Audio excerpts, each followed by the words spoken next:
Good afternoon, everyone. Thanks for joining us for today's live session. This session is brought to you by the team at India's leading automotive events, Commercial Vehicle Forum, Two-Wheeler Forum, and Passenger Vehicle Forum.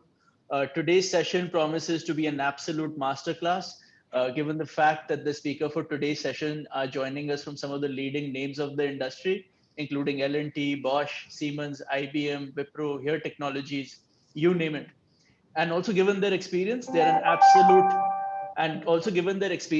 absolute five-star rated faculty on IoT. They have all joined us today to help us answer your query on navigating the maze of scale, economy, and performance while implementing IoT and tracking solutions. So before we begin today's session, I wanted to take this time to especially thank our partner, Here Technologies, for supporting this session. As most of you are already aware, is a location data and technology platform which moves people, businesses, and cities forward by harnessing the power of location. And by leveraging their open platform, they empower their customers to achieve better outcomes, be it from helping a city manage its infrastructure or a business optimize its assets to guiding drivers to their destination safely. To learn more about Here, you can visit here.com. Now, coming to the agenda for today's session, we will be having a panel discussion and we'll run few polls during this session. Then finally, we'll close with an audience Q&A and brief presentation at the end. So before we start this session, just wanted to share a small ground rule with you all. I would request all you attendees to direct any questions that you may have to the Q&A section at the bottom of your screen. I'm asking you to do that as it helps us refer to your questions in a focused manner. In fact, you can also upvote for these questions so that we can address the most burning topics. So please note once again, questions to be entered in the Q&A section at the bottom of the screen. So without further ado, I would now like to introduce our expert speaker group. Our first speaker for the session is Mr. Bhanwarlal Bishnoi, who is currently working with L&T Electrical and Automation as Head Embedded Design and Development. He has also worked as General Manager R&D at Toshiba in the past and has over 2 decades of experience in core research and development in electronic industry, both with Indian companies as well as MNCs. Our second speaker for the day is Mr. Ajat Shatru Kotwal. He has more than 12 years of experience in the IoT and tech sector and is currently working as the Director of Product Management Supply Chain at Here Technologies. Our next speaker is Mr. Sachin Sanghi. He has 25 years of experience across automotive and enterprise digitalization domains. He started his career with a 10-year stint at General Motors in Michigan in the 90s, and for the past 10 years has been associated with Siemens. In his current role as Director, MindSphere IoT Ecosystem and Partnership at Siemens, he's actively working with the industry for adoption of cloud and Internet of Things for applications such as connected products, including connected vehicles and connected shop floors. Next, we have Mr. Ashish Khare, who is the General Manager and Global Head for IoT and Smart City in Wipro. He has over 28 years of experience. In fact, he is the brain behind IoT platform IP Wipro Smart iConnect. He is a renowned business leader who is a tech enthusiast and a speaker in leading world forums, and in fact has even published papers in IoT and smart city space.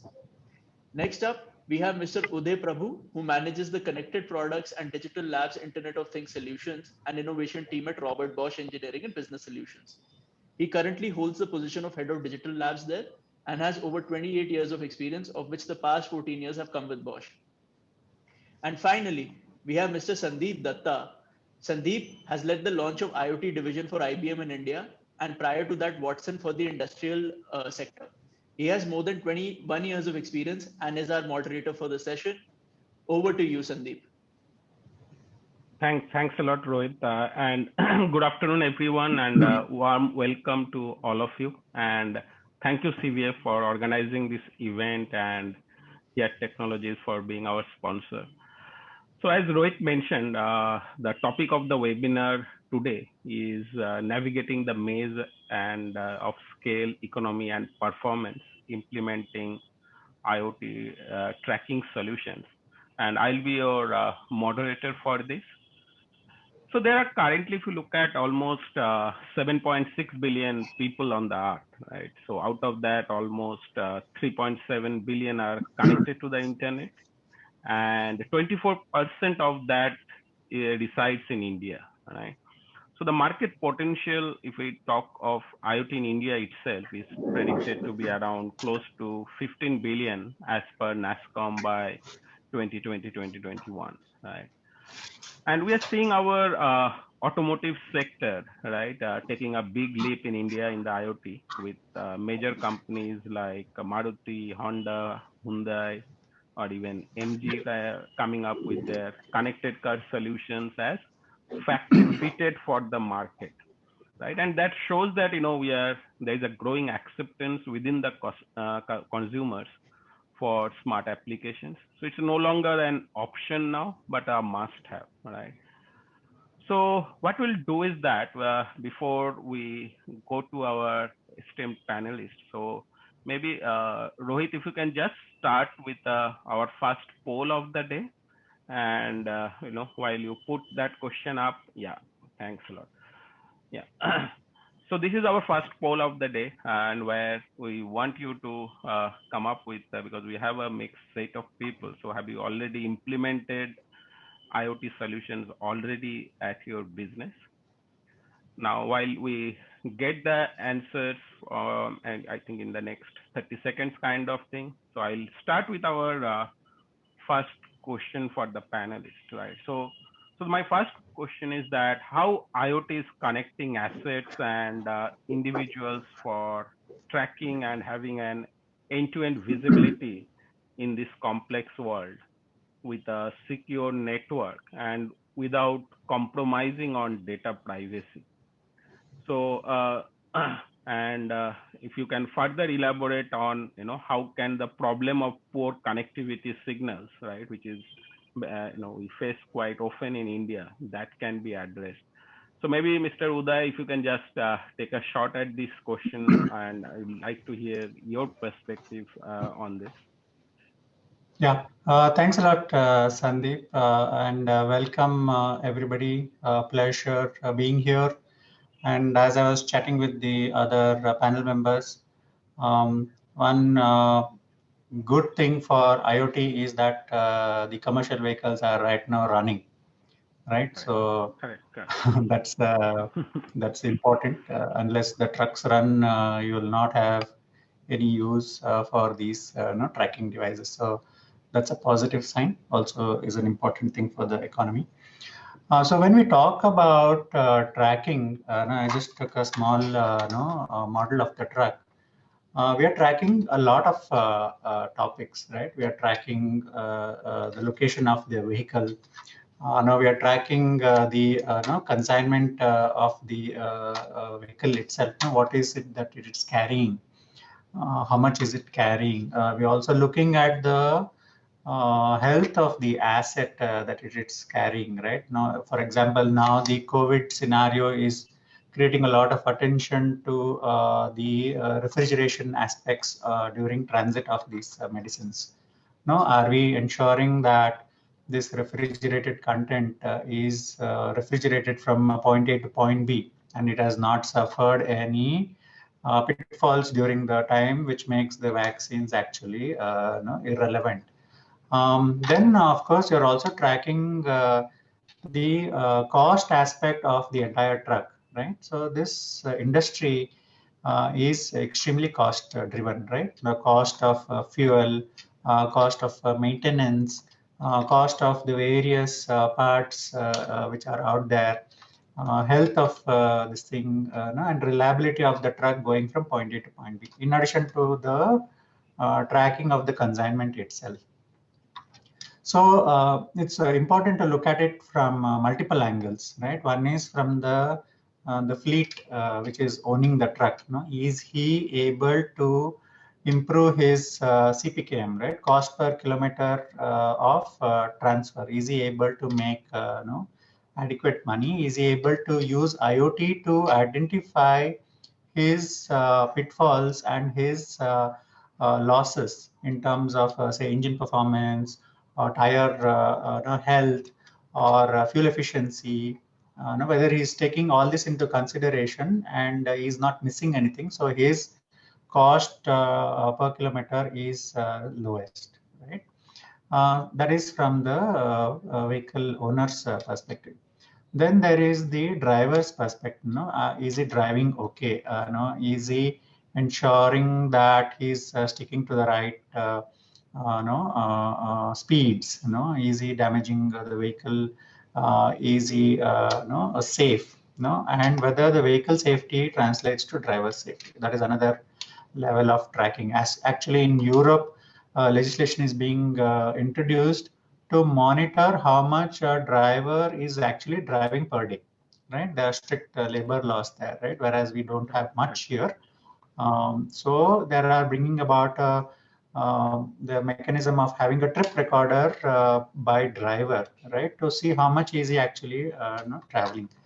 And then there is the consignment aspect of it, right? The consignment falls under multiple categories. I just need a consignment transaction report, right? How long did it take to travel? Were there any behavioral issues? Did it fall down? Did the refrigeration go off, right? And many such things. And no, do I need a trip record or do I need real-time tracking? That's a big decision to make, right? Because these are, say, covered devices. Vehicles are completely covered. It's a it's a metal box, so it's a Faraday cage for engineers. That nothing comes escapes the Faraday cage.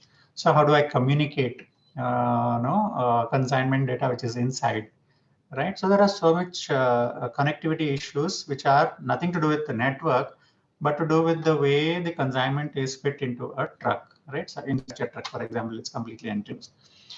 So there has to be a decision process of do I need real-time information, or can I push intelligence to the edge? So edge analytics of the devices becomes very important, of the IoT devices, that I connect all the information. I have local alerting systems, maybe an alerting system just informing the driver that refrigeration has gone down, for example, and enough data that is collected so that this can be used, for example, in insurance or as a record of nothing has happened. So insurance plays a big role in also adopting IoT for such things, right? So various factors. Coming to connectivity, network is of course expected to be patchy because the trucks go through multiple scenarios.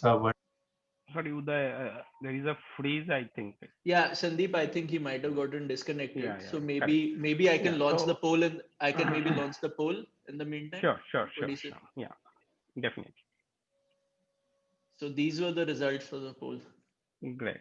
So I think we got a good majority of people who have already Sections or implemented. is whether the devices are able to collect enough data and record. Okay, Uday, we got you back. Can you hear us clearly? Has it got freezed again? I think his. So fine. I think So Uday has given us some very good perspective. So one is basically, I think, if I can just sum it up, right? So which is very important is that the different personas who are will be the potential users. If I look at on the connected commercial vehicle side, he touched about vehicle owners, the drivers, the insurance companies, the OEMs, right? And he definitely discussed about on the edge computing side as well. So just to take it forward, since we also have AJ here, or maybe I can just, before I go to AJ, maybe Ashish, if you want to just add something more to what Uday was mentioning on this. Yeah, sure, Sandeep. So if Yeah. we look at the two key parts, let me talk about the connectivity aspect.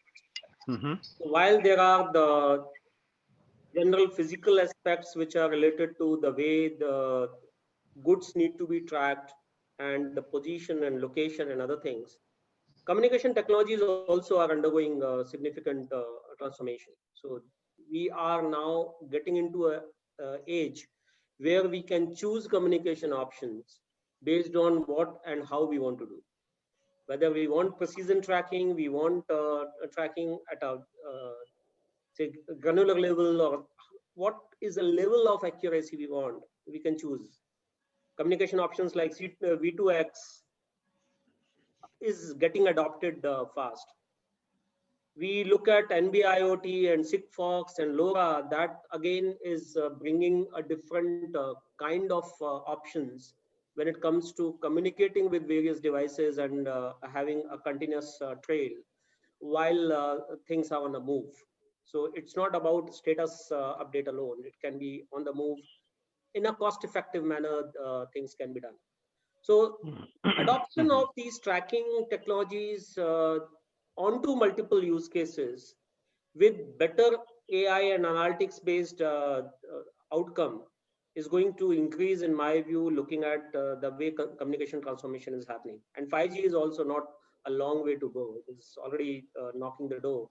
So with 5G further coming in, this will further improve. So Ashish, so who is actually putting the money in this space? Is it like, is it the OEM? Is it the insurance provider? Is it the commercial vehicle owner? So, as per you, who is actually looking at investing?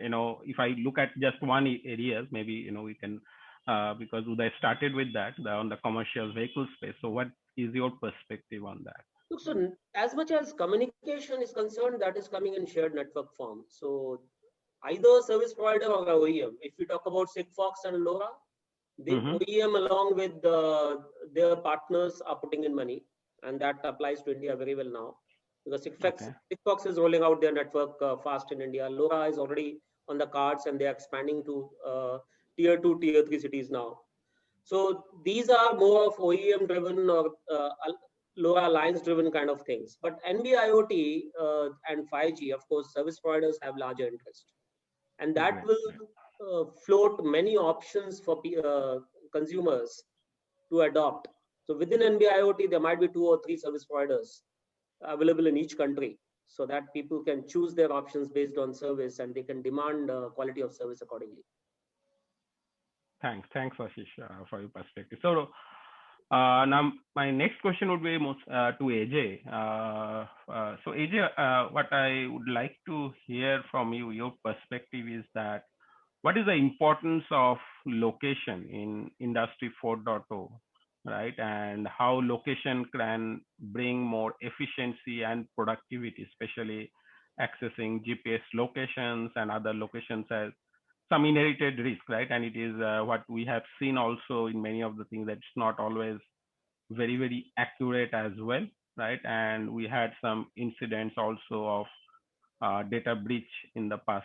So how to ensure that the implemented solutions are secure, and especially, when you are looking at human tracking or workforce tracking, so there is always a concern that are we getting into the the privacy breach kind of a scenario. So what's your perspective, especially around this area?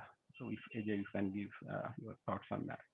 Thank you, Sandeep. A very, very relevant question. So before I answer that, the fact that location is so ubiquitous, it's used everywhere. I think people don't even realize it.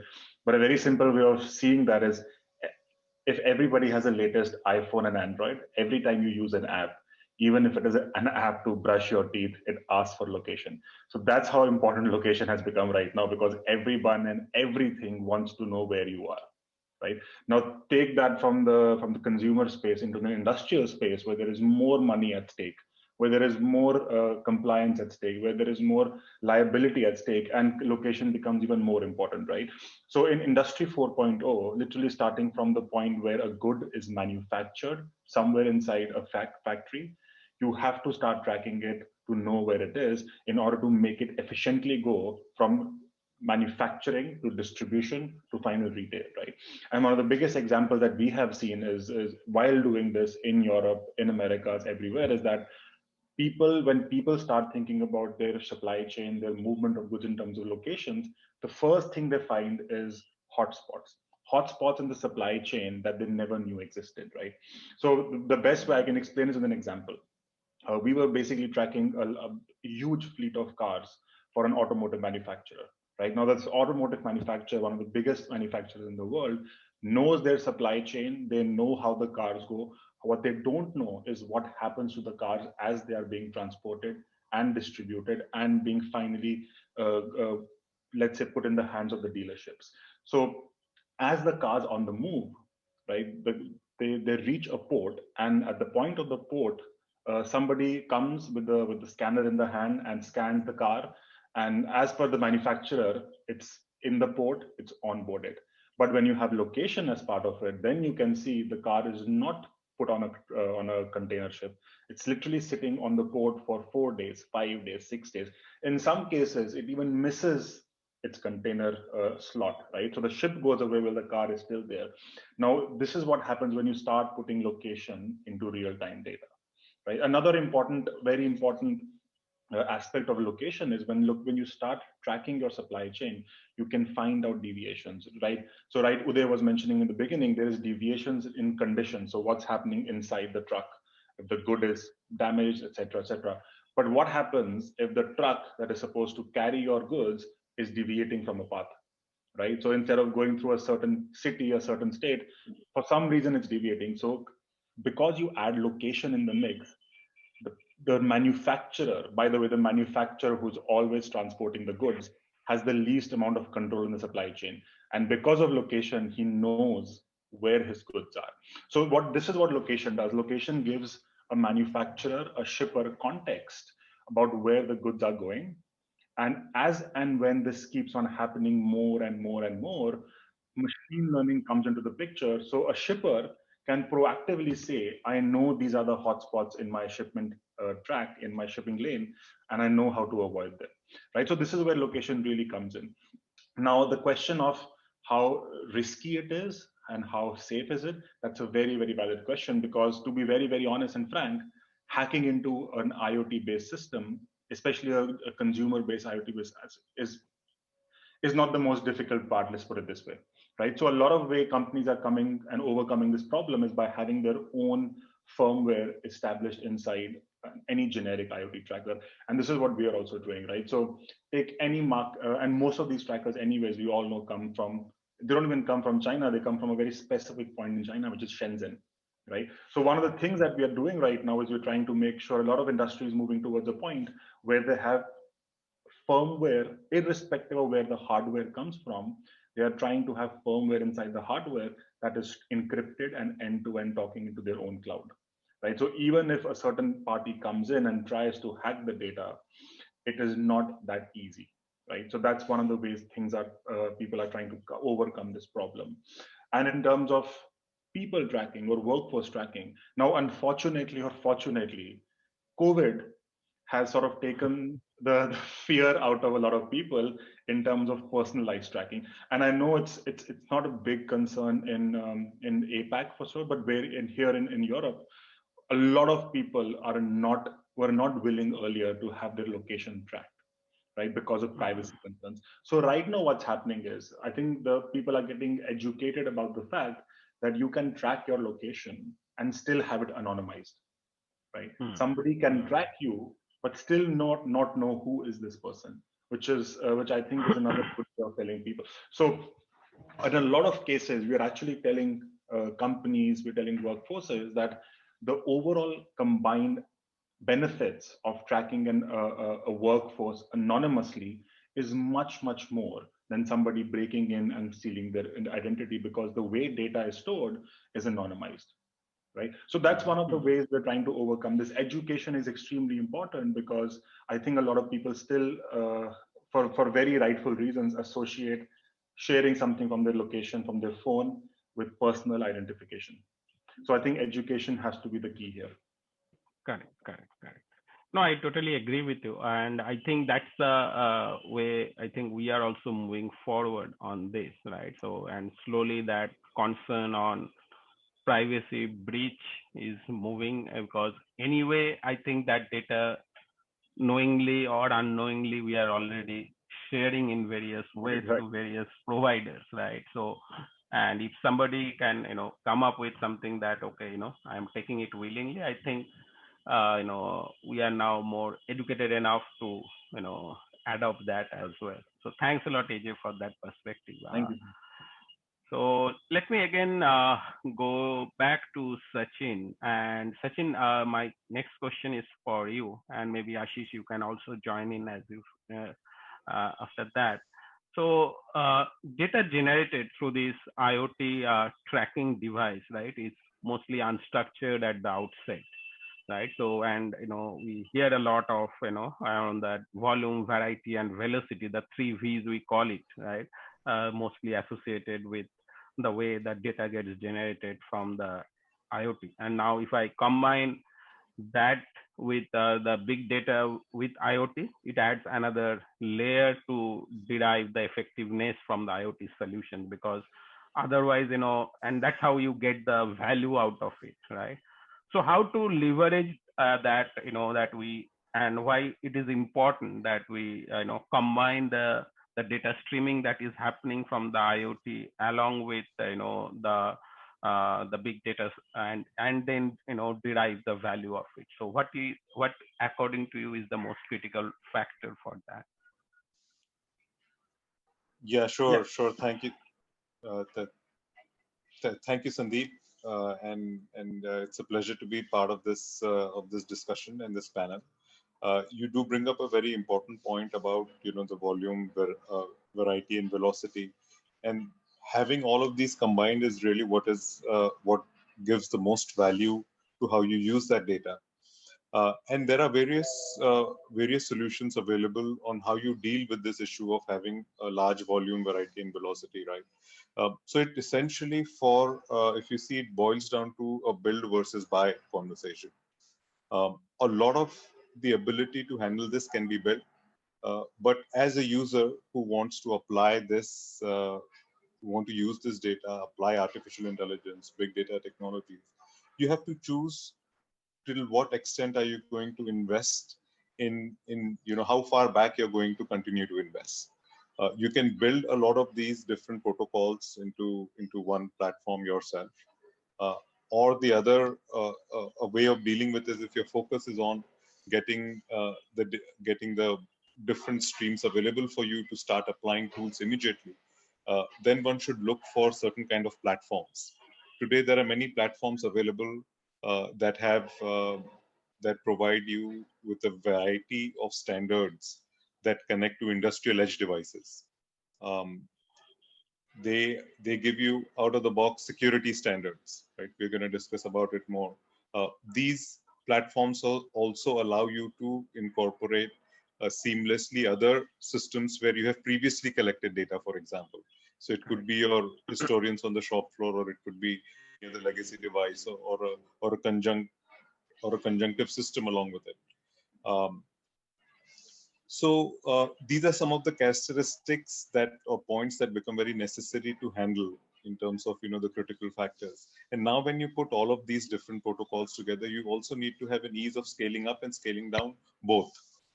Because as you embark on these IoT journeys, there will be situations where you need to scale up for some time, and then once you have the solution, you scale down and you then deploy horizontally.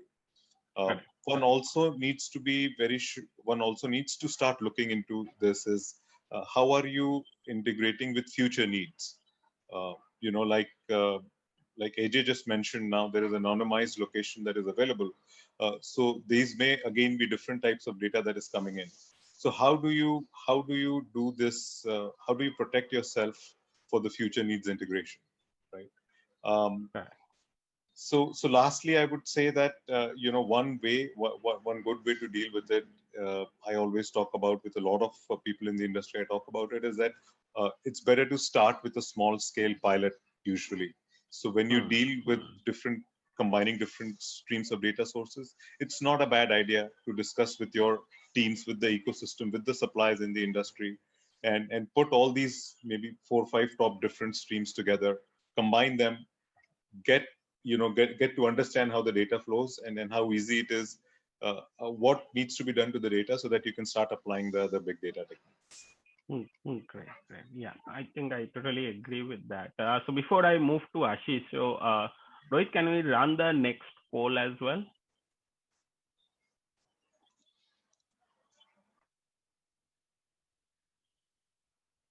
Okay.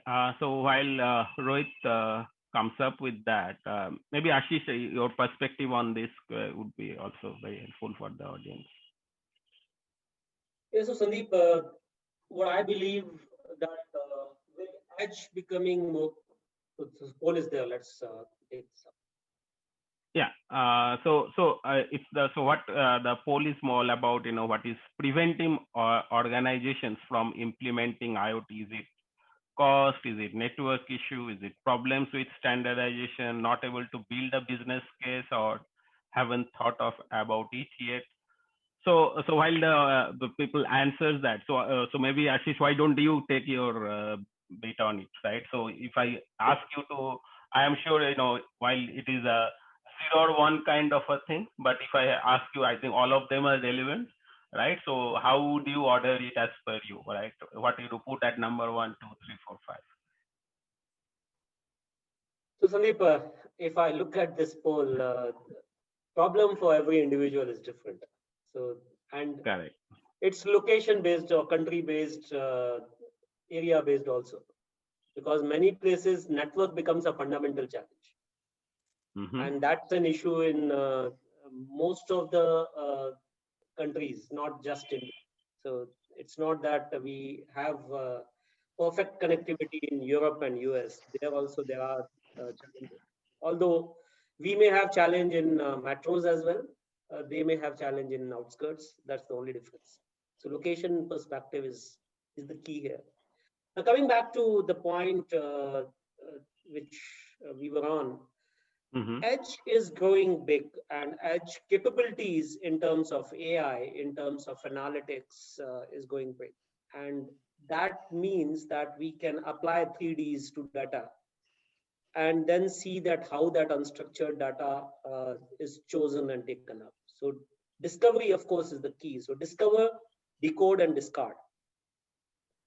Now, if we apply that, and this adoption is increasing big time, so we can curb some of the data which need to flow. While in case of a tracking, time series data is important, and in many use cases, this has to anyway flow, whatever the edge analytics or AI you apply.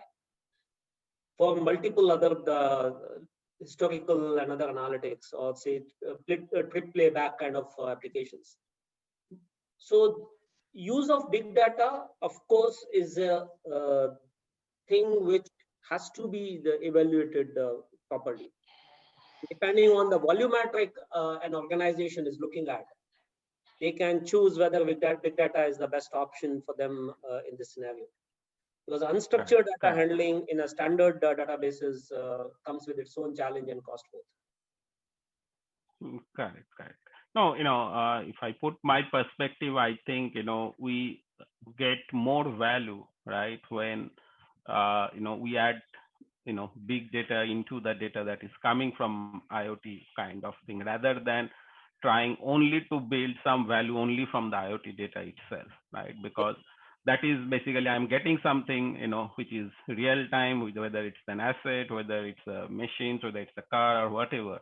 But unless I put some perspective, right, from outside to that to enrich that data, right? So for example, now we are talking a lot of cars, right? So if I am trying just to look at, the accelerometers, all those machine parameters, hertz braking, and all those things, those becomes more relevant when I club that with something like a map matching kind of thing from here or somebody, right?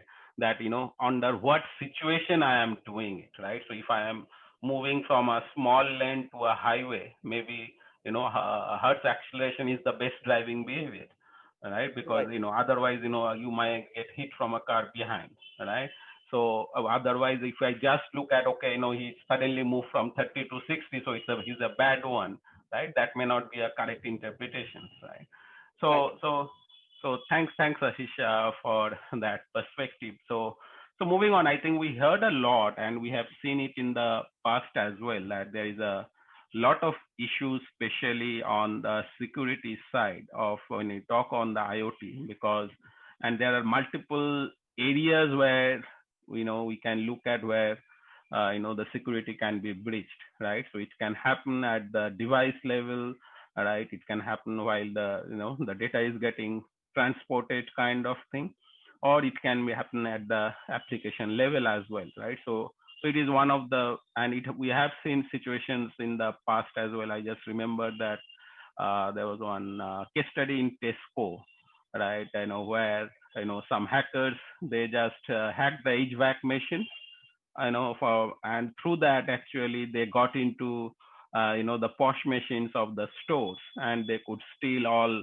the data from the security, the credit card information for almost 30 million people, right? So that's basically, how important is the security when we get into this solution. So my question to Sachin is that how critical do you think that these data-related security policies are for the success of IoT solutions?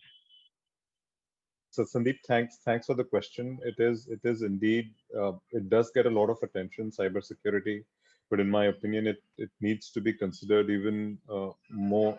Even the attention to cybersecurity needs to be given even further more by service providers, by the consumers themselves. And if we separate out the three aspects that you talked about, as one is the security of the automation system or the edge device itself, and then there is security concern with the transmission of the data, and then third comes where it has been stored at the application level. Um, so a lot of time, and AJ again mentioned that how easy it is today to hack into an IoT device. It can be questionable today. However, there are certain things that one can keep in mind when they select such systems. So at the edge, there are a couple of characteristics of a secure system. I would just like to discuss a little bit about that. One is there should be separate physical interfaces at the edge devices. So any connectivity interfaces that you're providing to more than one, inputs or outputs, you should physically separate them. That helps you become more secure on your hardware, right? Secondly, to any kind of a system that is a control system, it should only be given read-only access. So that these hygiene factors prevent, in the case of some kind of a breach, and makes your system even more secure. Your hardware, there is security hardened hardware that you can look for and you can design, you can use, and definitely security hardened hardware should be used.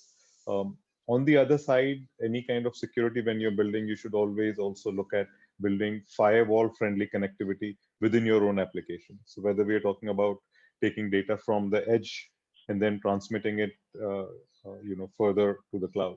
So that is really at the edge level, that's some of the key characteristics. If one keeps that in mind, you're protecting yourself from a lot of vulnerabilities.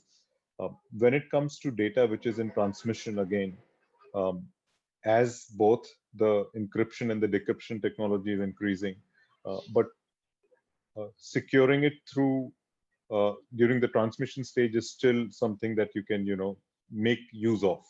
It is by just acquiring the highest level encryption standards, and the data there is only for a limited amount of time.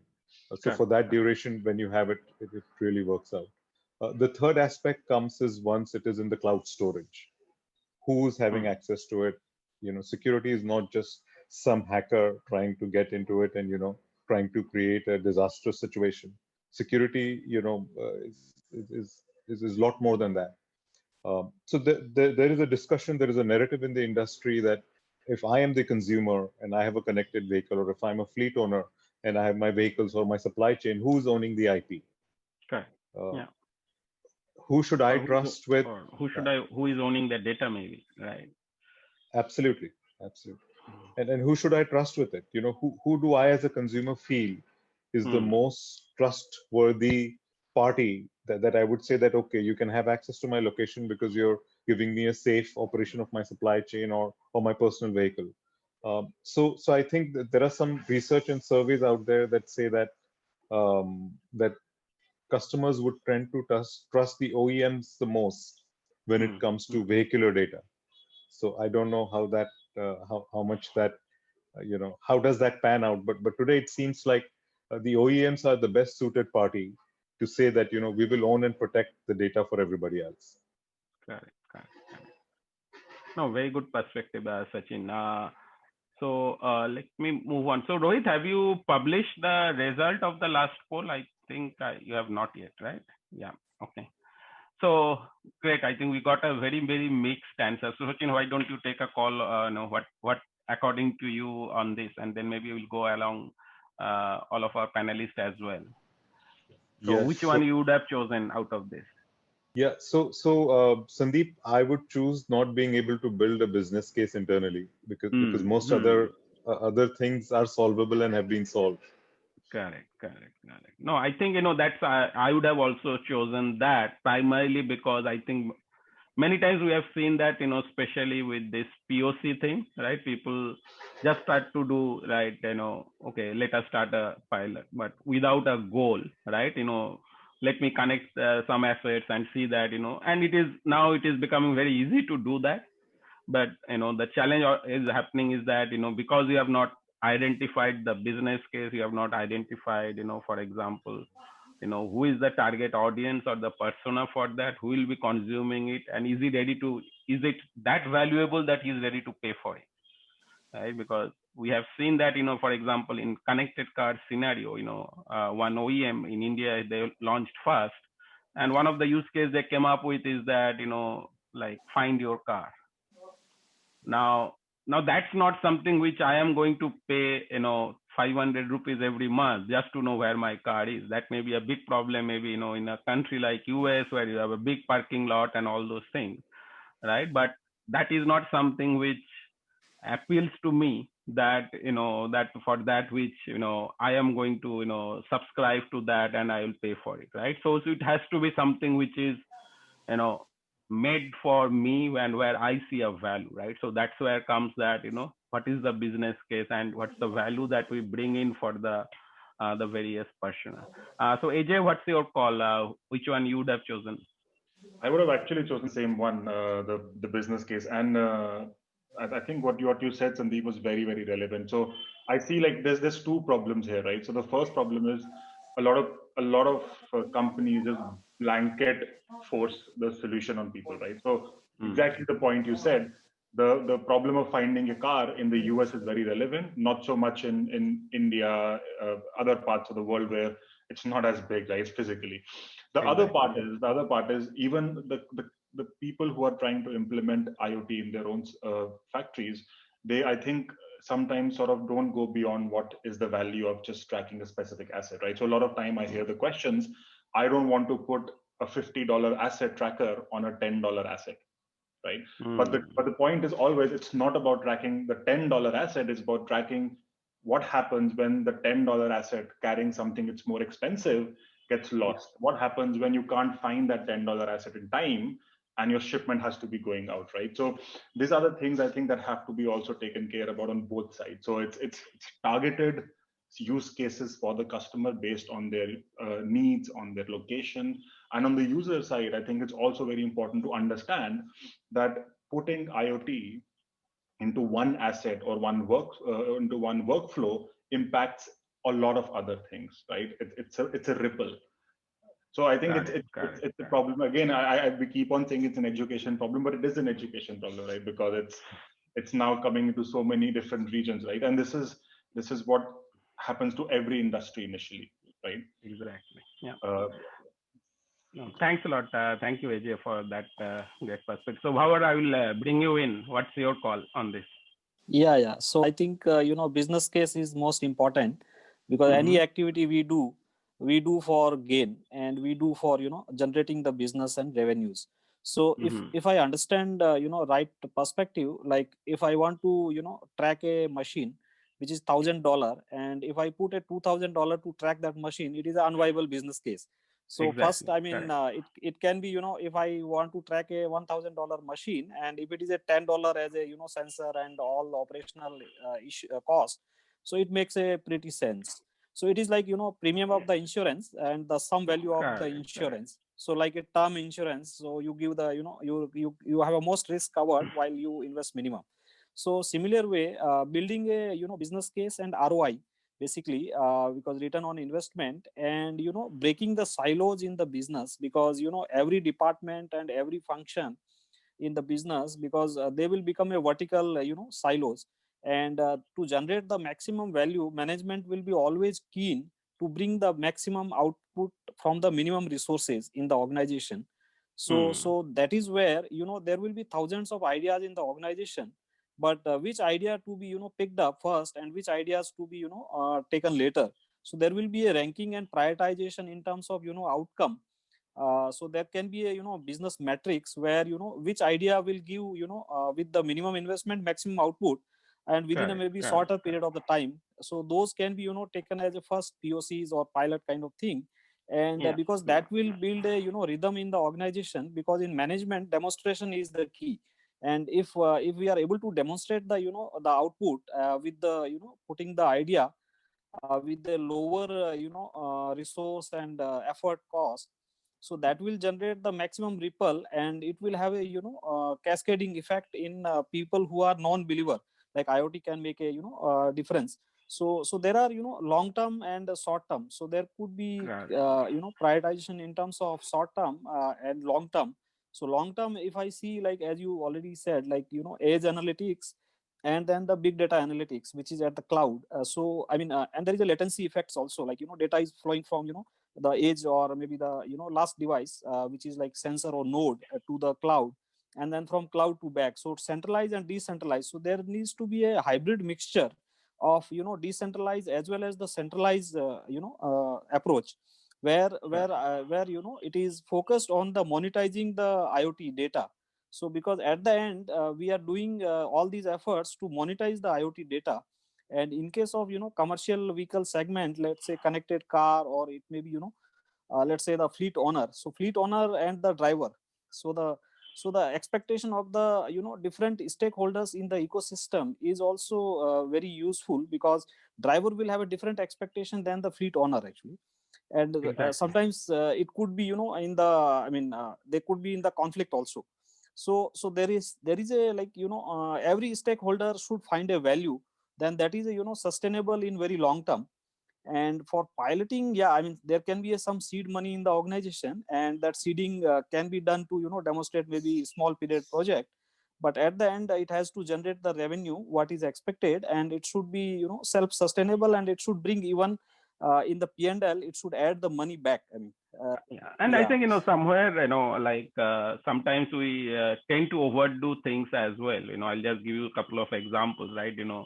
Like I know there are few organizations in India who are coming up with something like smart fan.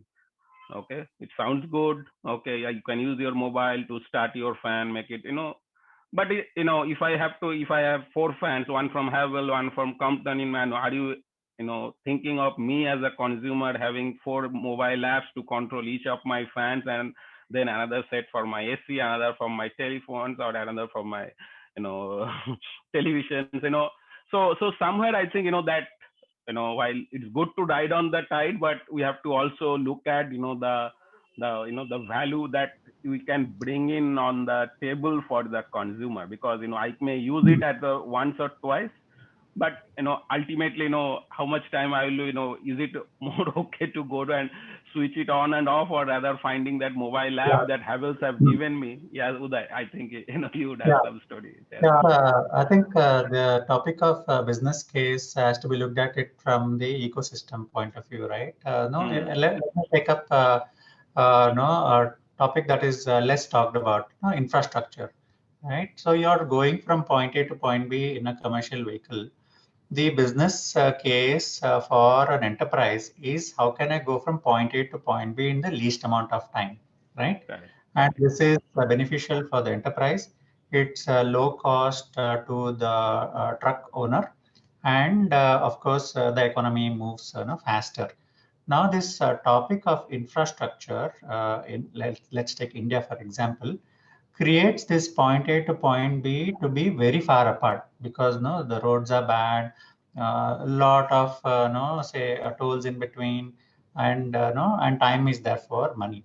So the business case should also be, if you standardize tracking, can this information be taken to generate a data map which will be then presented to, for example, the government, to say that no, you are not doing your job of making point A to point B shorter, right? So this data has to come of use, because finally what we're talking about is cost. So IoT tracking is a cost finally to everybody, right? Especially except for those who are trying to sell it, of course, right? So it's a cost for the truck. It's a cost for the enterprise who are wanting to track it. It's a cost for the final end product, right? You're bumping up the cost. and if this is not used to tackle the problems, right? For example, infrastructure causes damage to your truck. Infrastructure causes a loss of time. Infrastructure causes an issue to your equipment because it has to go through those bumpy terrain. So if this Even your information is fuel used, also. yeah, if it is used in a way that will impact the transportation sector, improve the infrastructure sector, then there is a business case which the government also can look into. Insurance can also pitch in. So it has to be thought of as a broader ecosystem. Otherwise, there is one enterprise who is breaking their head, trying to absorb the cost of this time loss. The trucker is going to add that cost to his segment. So finally, everything is going up. So it has to mean somewhere in infrastructure. Thanks. That brings a very great perspective to this. So I'll go back to Bhavar. So Bhavar, what we are seeing is that especially this COVID and post-COVID kind of a situation, if I may say that. So more than 50% of India's corporate leaders believe that now that IoT to be more imperative for them to be digitally fit, right? But at the same time, we are seeing that in the organization we have disjointed silos kind of still exist, right? Processes where we are still doing a lot of manual entry of data. So how can these disjointed silos be connected so that we can deliver scale and efficiencies of IoT? So Bhavar, if you can just give your perspective on this. So I mean, because the data generation first is like, the architecture where like what is, end outcome which we are targeting.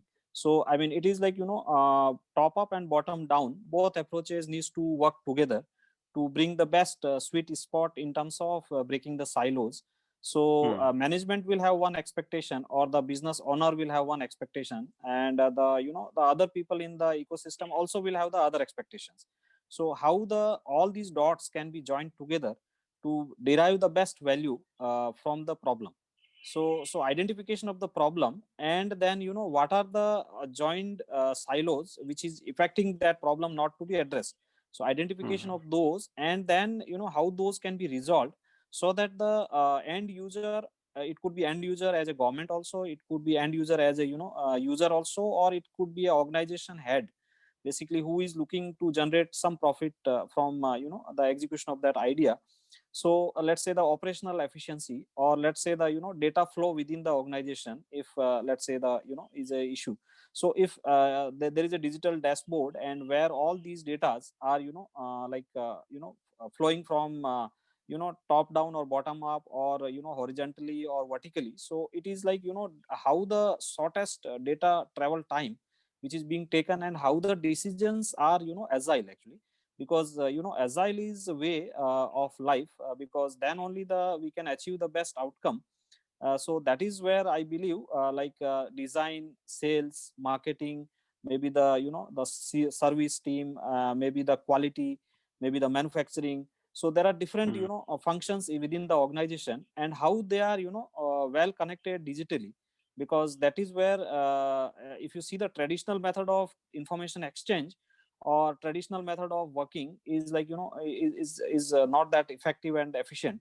So if let's say machines, if you want to track how is the OEE of machines, so if machines are 98%, 99% OEE versus the 50% OE, so it is very easy to pinpoint like which machine has the lowest OE. So then we know, like we can track the issues Where around we that can machine, put our focus on. focus on that. And so those are the spots where we can look at, and then we can see what are the issues around and why there are issues. So those are the issues where silos can be identified, and then those can be fixed up to achieve the overall organization goal. And at the end, bottom line and top line, so those are the one which is part of the P&L. So how they are getting in more and more better shape. So that's what is my take on that. And Very perspective. Yes. Thanks a lot. So Rohit, if you can just put up the next poll for us. So while it does that, Yeah, okay, it has come already. So what benefits do you see for your business from the implementation of IoT solution?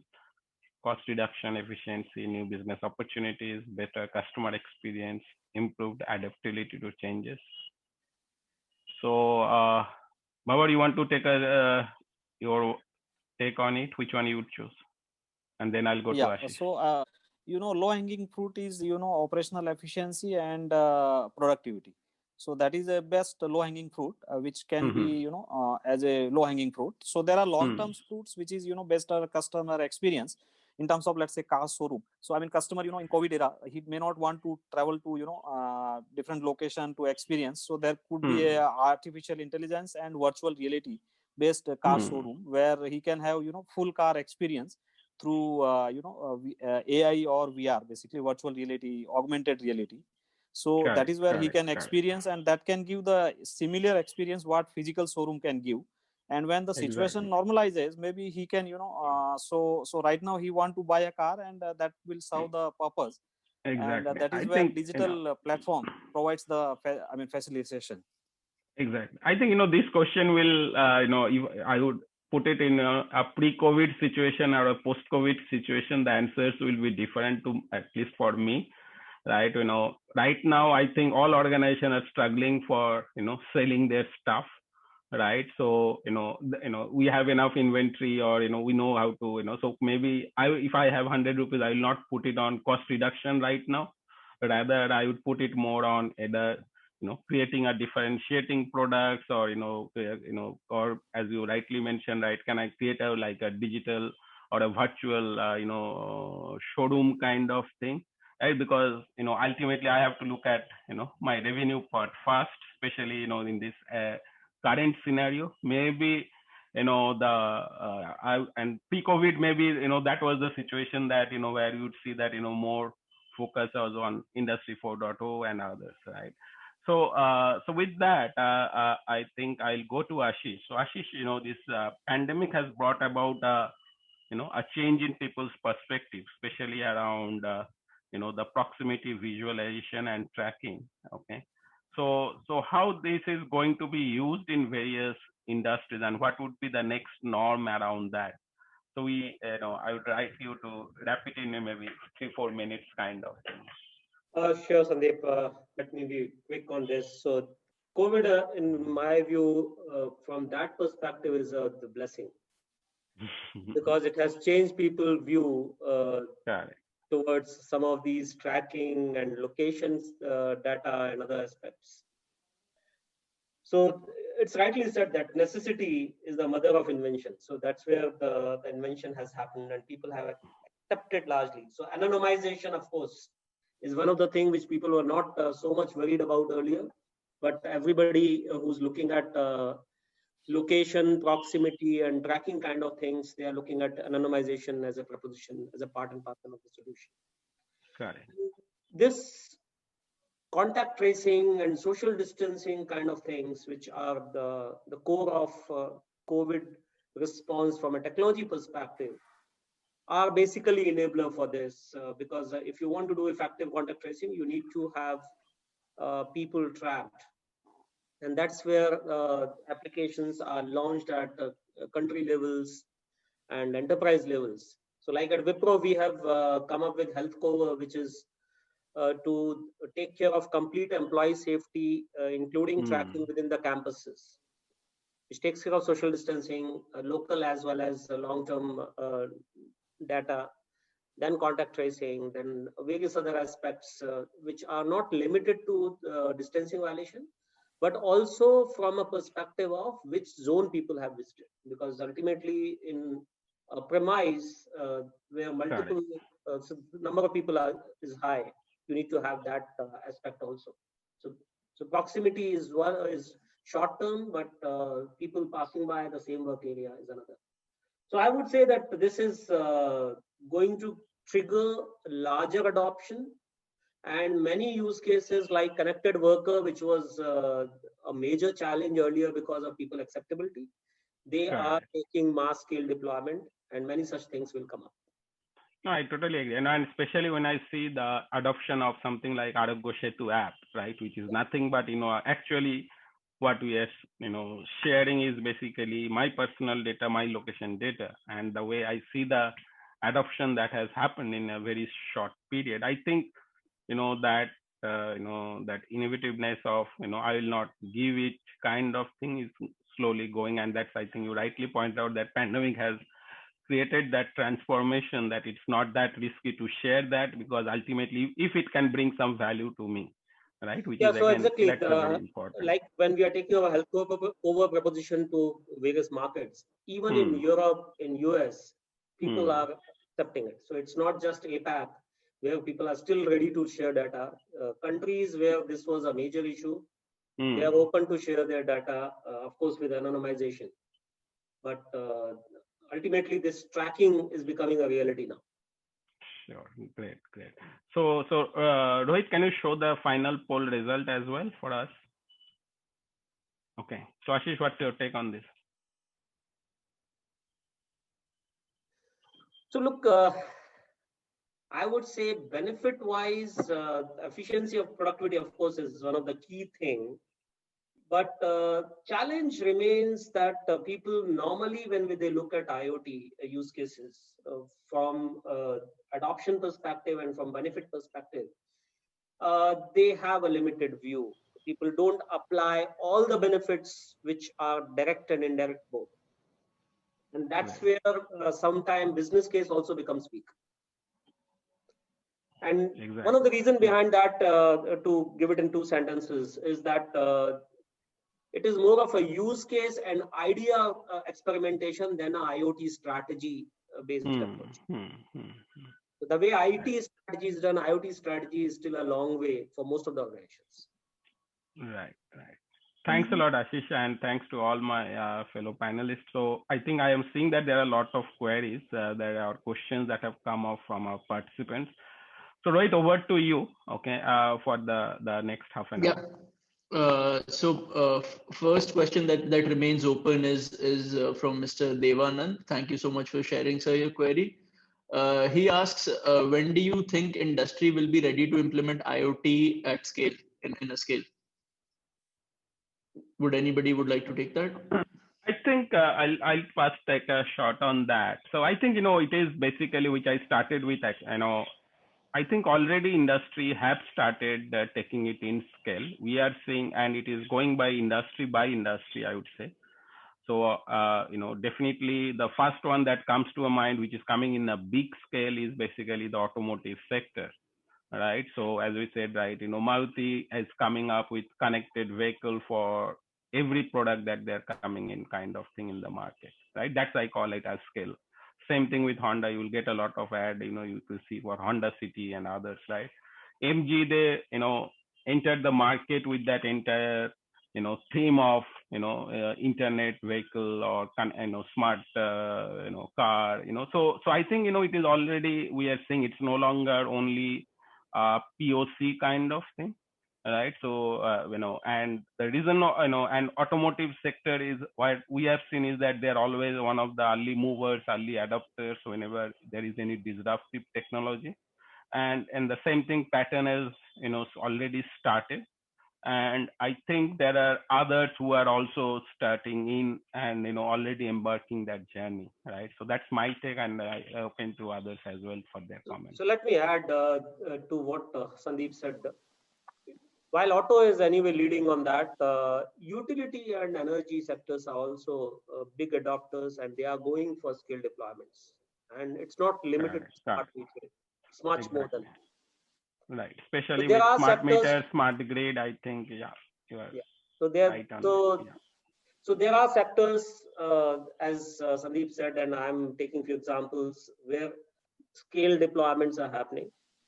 There are few other sectors where scales can be much bigger, and they are going bit slow. That I would put manufacturing in that bracket from my perspective, because the potential of IoT there versus what is done today, there is a gap, and that is something which is breaking fast, and people are realizing benefits. And with 5G enterprise coming in, this will grow significantly, because whatever those security concerns which people had, and that apprehension became a major issue in mass adoption in manufacturing, that will be broken with 5G enterprise coming in. And I think just one more point. I Yeah, don't know. I would like to add, Sandeep.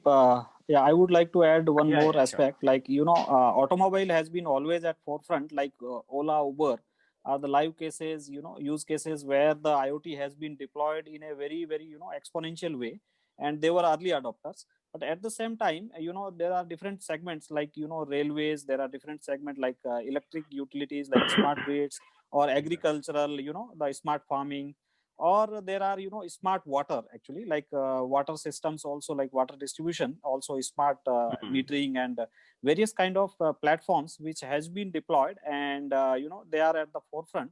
So I mean, there are leaps and bounds are happening, but as the any new technology evolution, there is always viability gap. I mean, and if once the technology what is available and the use cases, if the viability gap is minimized, or it is very, very self-sustained, I mean, rather than subsidy driven. I mean, if there is a subsidy, then the technology becomes viable. Then it is not self-sustained. So once Got it it. becomes self-sustained and it is more players are in the market, then I think it is a self-sustained and it is going to go long way, and it will evolve in a exponential growth, actually. Okay. Right. Very valid. Okay. Yeah. Okay, so now Uday, I have noticed that you've been quite active on the Q&A section. So what I would request you to do is that while you have obviously answered a lot of these queries, if you could just maybe pick one, maybe elaborate for the larger group on one of those queries which you feel is if you that you thought was the best question, or the most relevant sort of. Yeah, I think there was one question from Vishal Lakhani. I think it was a Yeah. very useful Yeah. question. Yes.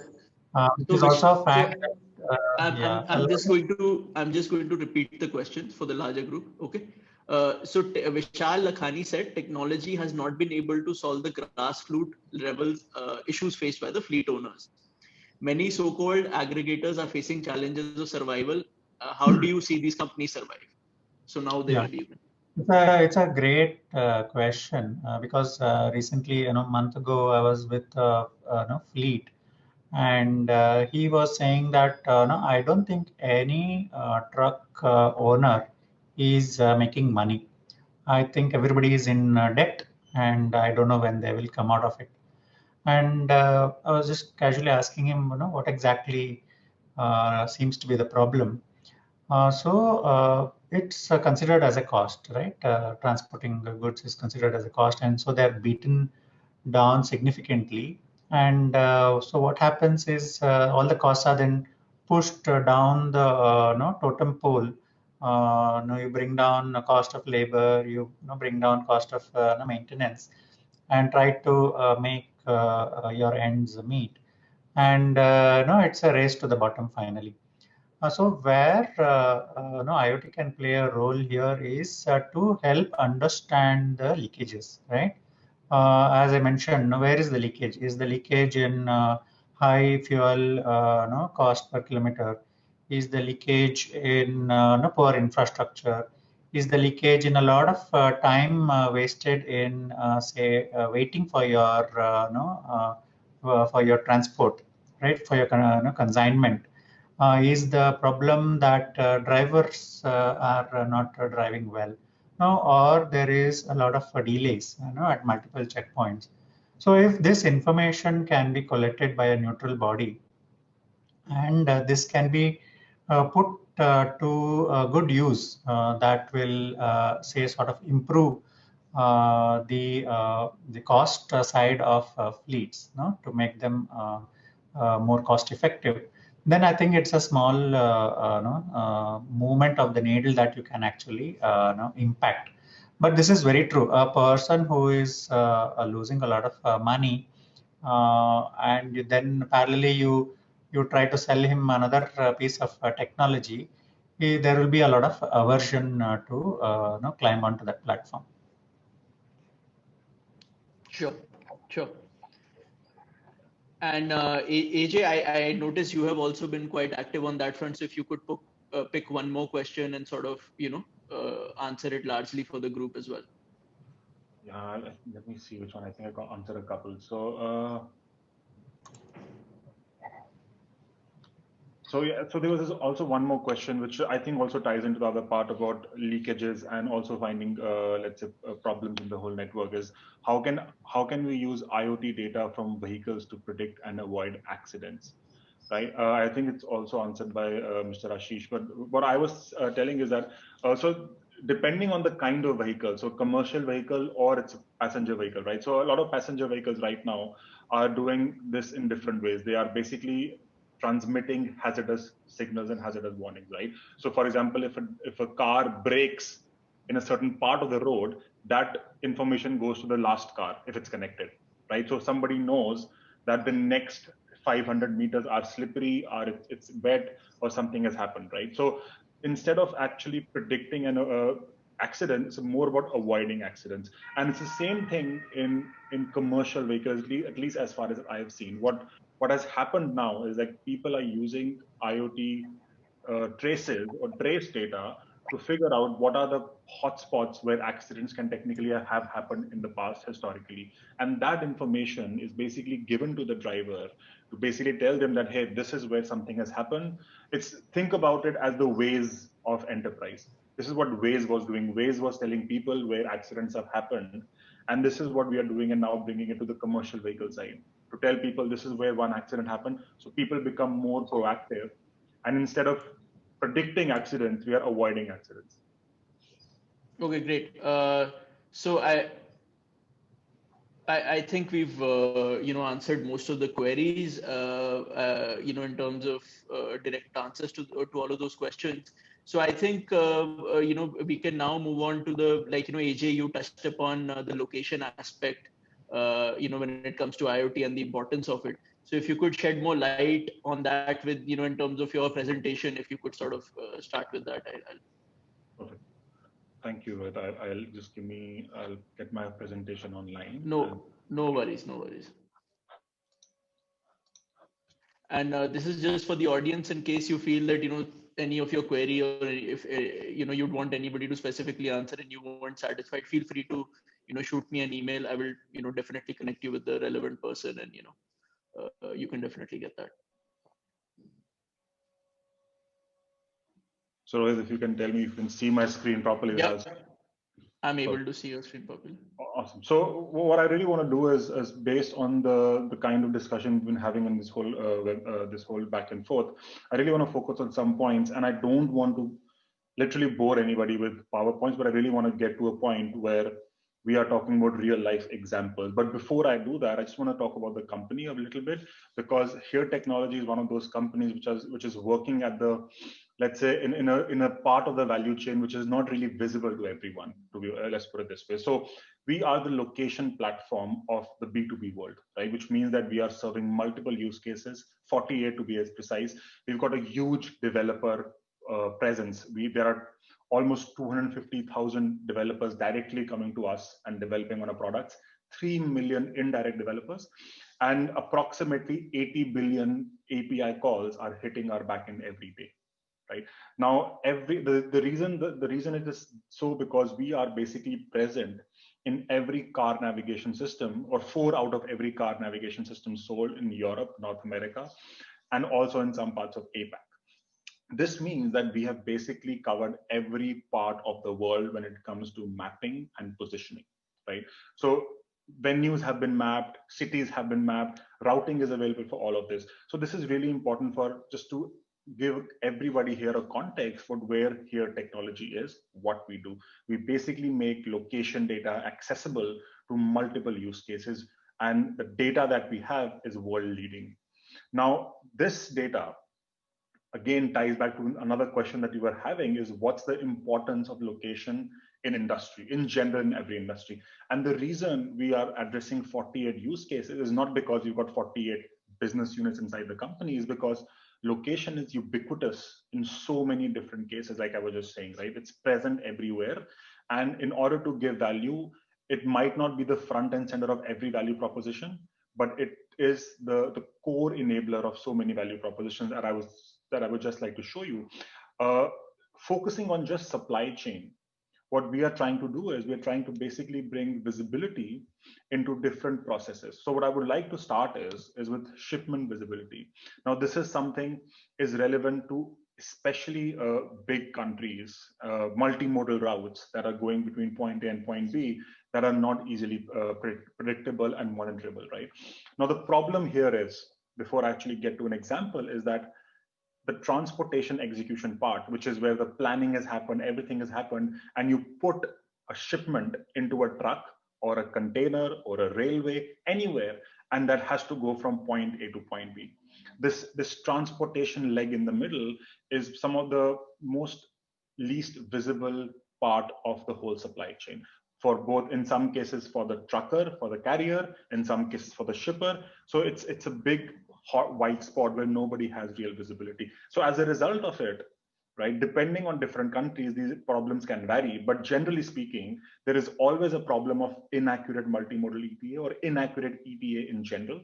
Like, it's very difficult to predict when my shipment is going to reach from both a carrier and a shipper perspective, right?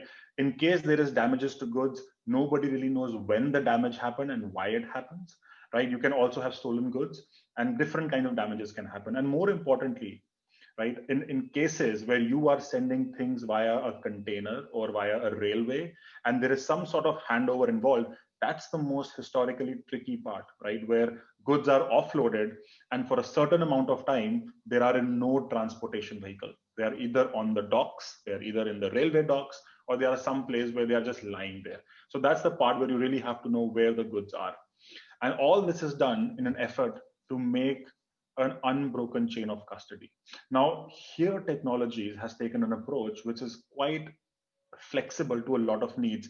And this also was talking about the question that I saw one question of how do we do this end to end, right? And questions regarding network and capability. So this is how our whole combined ecosystem works, right? Here technologies is a successor to Nokia, right? We are born out of Nokia. So we are, apart from Google, the only company that can do positioning. Positioning is the dot that you see on the map, right? And that helps you find somewhere. So we take that secret sauce of ours, our positioning services, and that positioning services means that we can position any device using GPS, using GSM signals or cell signals, and using Wi-Fi. And we have all the Wi-Fi access points mapped all over the world. So we put that firmware into a sensor, into any sensor, right? We connect it to our platform, which is a real-time tracking platform, and it is connected to our other location services. And we make that accessible to developers or system integrators as APIs, or to an end customer as an end-to-end solution, right? Now, the idea here is we want to give a customer complete flexibility in order to implement it, because every customer has their own requirement. And we still don't want every customer to build a customized solution. So we call it the 90-10 solution, which is we bring the 90% of the solution to the customer and 10% is customizable. That makes it financially more feasible. Now, what I want to quickly do is to tell you how the here advantage really works and how it is working in a specific customer example. So we've got the best-in-class ETA because our services is built on ETAs. We are the ETA engine every time you get into a car and you put a destination that your car has to travel to, right? We also have the best-in-class positioning because we are using Wi-Fi, GPS, GNSS, and also cell signals. Now, the other part that we have is the ecosystem. So we are working with IoT partner networks based out of different parts of the world, and our own ecosystem, which is our location services, our developers, etc. And we bring what is required by the customer. So tomorrow, I can go to a customer that says, I need a $10 tracker. And I can also go to a customer that says, I need a $100 tracker because I need to track temperature, humidity, tilt, etc., etc. So we've got a hardware for every user need, right? And then we are selling tracking as a service. All of this is tied back to the question that you were answering: what is preventing IoT from taking off? And cost and business cases, and they're all linked, is one of the major questions. So one of the things we're doing to take away the cost is we are giving tracking as a service, right? Nobody has to pay for the hardware. What we do is we give you a package as a pay as you go. So you pay us a certain money and everything you get from us is on a lease. and then you give it back to us at the end of the lease. So this is all done to lower your total cost of ownership, because it's acknowledged that this is one of the bigger problems here. Now, to see how this works in real life, let me show you a customer example. Actually, we are helping customers, one of the biggest FMCG customers in the world, to get perishable goods to the market in time. And this is done in very, very simple 4 steps. We attach our low powered, really, because these are FMCG goods, it's literally toothpaste and toothbrushes. So nobody wants to put an expensive tracker here, right? We are putting trackers worth $20, $10 on assets, on containers that are carrying thousands and $1,000s of goods, right? Once we know where to put the tracker and which part of the shipment to abstract, then we start making, and this is applicable for everyone. We start making different geozones or different parts that are monitored for the shipment. In India, they could be different state boundary crossings or different ports or different warehouses, anything that the customer wants. Once this starts happening, a real-time meter comes up where we tell the customer about, or notify the customer about any deviation from the ETA, or if any sort of damage as specified by the customer has happened. Now, this could be a driver being late, a driver being deviated from the route, a major ETA deviation, or in some cases, a temperature fluctuation. Everything depends and is configurable based on the use case. But the step is always the same. You attach an asset, you manage the sites, you get notified for any sort of exceptions. Now, the other thing that is really important here is people were mentioning that they want to see IoT implemented so that they can measure efficiencies and the effect of implementing IoT. Now, let's be very clear, it's very difficult to measure productivity and efficiency. It's not something that you can do with a maths formula. So what we're also helping people is helping them get better at calculating their efficiency. So the last and the final step is we actually tell companies, irrespective of the company, irrespective of the route, of what is the bottleneck in their logistics, right? And a very, very simple example is here, right? This was shipments being transported from North America to South America. This company has been doing this for 60 years, right? And they know there were problems. However, when you start putting IoT in the picture, then you start seeing where is the problem, right? Which is very, very important. And at that point of time, who was the carrier and who was the person responsible for transportation, right? And this can be put across even for fleet owners. Like fleet owners can see why their fleets are not performing properly, right? Where are the points where my fleet is stopping unnecessarily, and where is the point where my fleet is not performing as expected? So we help to get efficiency and marketing KPIs allocated, right? It's very important to understand where efficiency is coming from. Now, this is about tracking the shipment. Now, another a very important aspect is you take the same technology and you use it for tracking mobile assets, right? This is anything that is from a truck to a reusable shipment or a warehouse asset or a field asset, even workforce, for example, right? All of these are mobile assets and they require a different kind of IoT solution, a different kind of connectivity solution, right? But it's still a very, very valid problem to solve for mobile assets. Now, lack of traceability and utilization, and unknown utilization is one of the main problems here, right? You have to know where your assets are going, whether it's a truck, whether it's a commercial truck, whether it's a container on a truck, right? You have to know where they are at any point of time, no matter how cheap they are, no matter how disposable they are, because what's happening is these assets are responsible for transporting your major shipment from point A to point B.